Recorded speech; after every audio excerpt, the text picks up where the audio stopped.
Good morning, Washington. How are you? I fine. I very good. I very good. How you doing, everybody? The big uno, dos, tres, cuatro, cinco. The 6 of Febrero, 2014. How you do? Okay, so I'll tell you one thing. Paul Farhi or no Howard Kurtz. Well, one share of orange critical coverage of the Sochi game. Who cares? Jay Leno leaving. Okay. People ask me, Dave, what do you think about Jay Leno leaving? I like Jay Leno. I do like him. I don't think he's my funniest. He's not the funniest comedian I've ever seen. But I don't know. I wasn't too thrilled with the whole way he handled that Conan thing, where Conan, he gave the Tonight Show to Conan, and then he goes and does the 10 o'clock thing on NBC, and then he comes back and takes the Tonight Show. It's just all crazy stuff. But I never thought Jay was very funny. But then I watched the interview with him on 60 Minutes a couple weeks ago, and I like Jay. And then there's that thing with Jerry Seinfeld, what is it, comedians in cars getting coffee. If you go to just Google Jerry Seinfeld, really some really funny little vignettes there with Jerry driving around in a car with a celebrity like Jay Leno or David Letterman or Don Rickles or Tina Fey or whatever, and then they go and get coffee, and it's 20 minutes, little things, and they're very funny, actually, and the one with Jay was quite funny.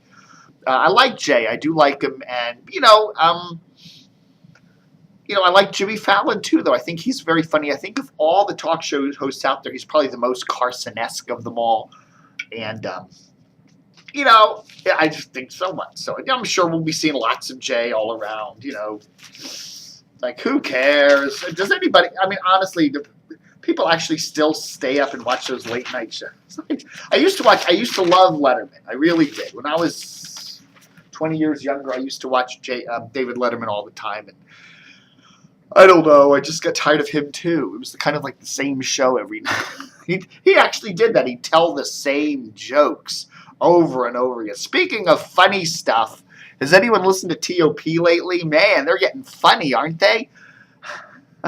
It's like, then they'll have the male-female hosts in the morning, and it's like, hi there, how you doing? Oh, pretty good. It's cold out. Brrr! I had to shovel my walk today, and I pulled my back out. Oh, the stock market's down. Oh, I don't want to look at that information. It's like, ooh, we might have some snow in the fork. Ooh, that's too bad. Ooh, ah. I don't know, man. It's just like, hippy dippy. And we are seeing some ratings hike there for WMAL over there with Brian and Larry. And I don't know. It's funny. I find this. You got to realize two things with WMAL. It's irrelevant. They really don't have a lot of impact on politics or anything in the Washington region because, they just don't. But if you look at the station as funny, if you look at it as humor, imagine it. It's like Steve Colbert or Jon Stewart. Look at it through the prism of humor. This is a kind of a funny, goofy parody of a show. Then it's tolerable and actually kind of entertaining, So I really think maybe we should put a laugh track on it, It's just kind of like, here these two old white geezers talking about politics.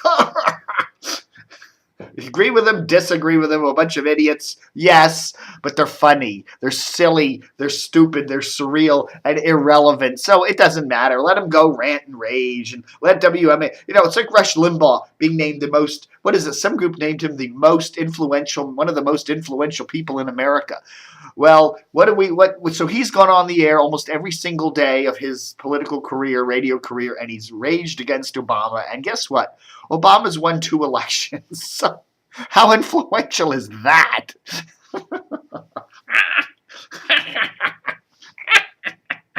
So yesterday, I get these 2 emails from this woman up in New York.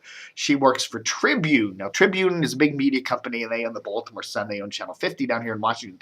and they just send you these emails, and they say, they're literally job ads. We need a so and so at WDCW channel 50, and we need a so and so at DCW. And would you run them? And I got back to them. They sent me these last year, and I said, yeah, I'll run them, but I charge $45 for a job ad. I mean, that's cheap. You could advertise on these other websites, and they're hundreds of dollars for job ads from the media business, and I charge $45. I put the ads up, and then they came back at me later and said, we don't want to pay. We don't think it's worth it. So I took the ads down, but I still ran them for a while, and they never paid. So I said, F them, And then yesterday, this lady sends me 2 more ads, and I said, please stop sending me your stupid ads, because you already owe me $90 from running ads in November, December, and you don't want to pay, so there.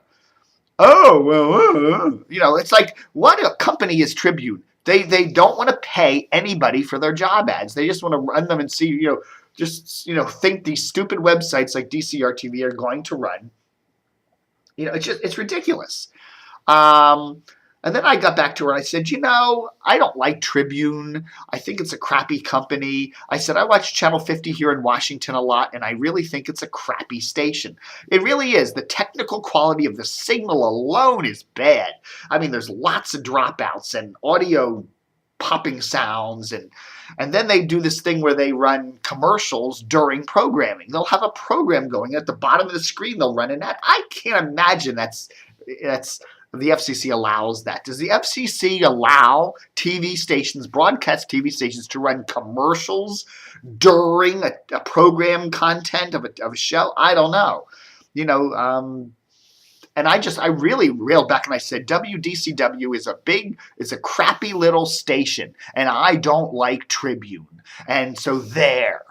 And I said that, that's the kind of media love that Tribune is generating. So she didn't respond to that. So I don't know, man. Oh, so the latest radio ratings. We got the numbers in for the second week of January. A little bit of good news for CBS there. They actually got PGC into the top 10.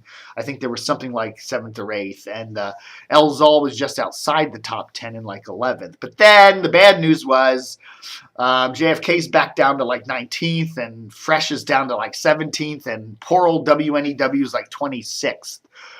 So it's kind of like one goes up and the other goes down.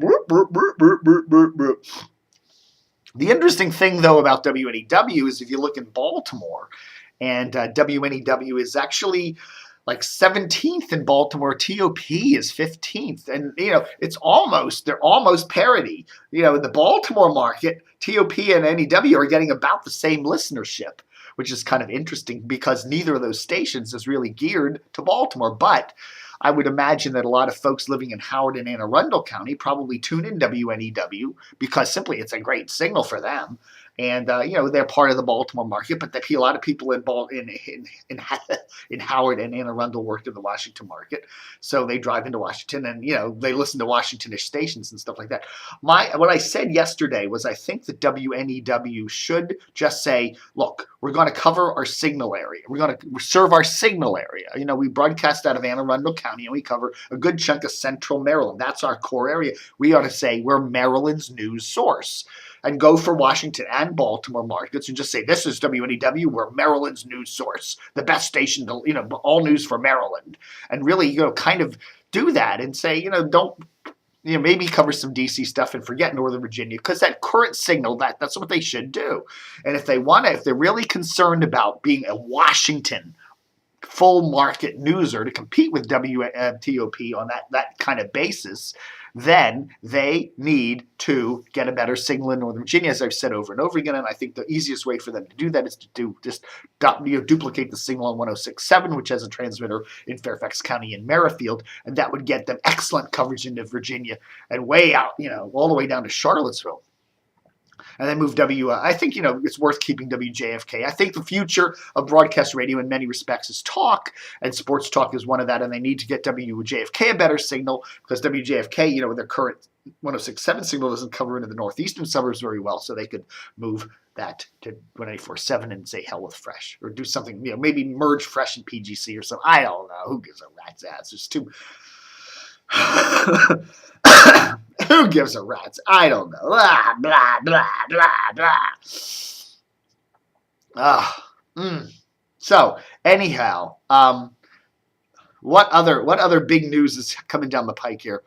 Somebody said to me, Dave, don't do so many DCRTVs. Type out your DCRTVs and print them, on the page. And I go, you know what?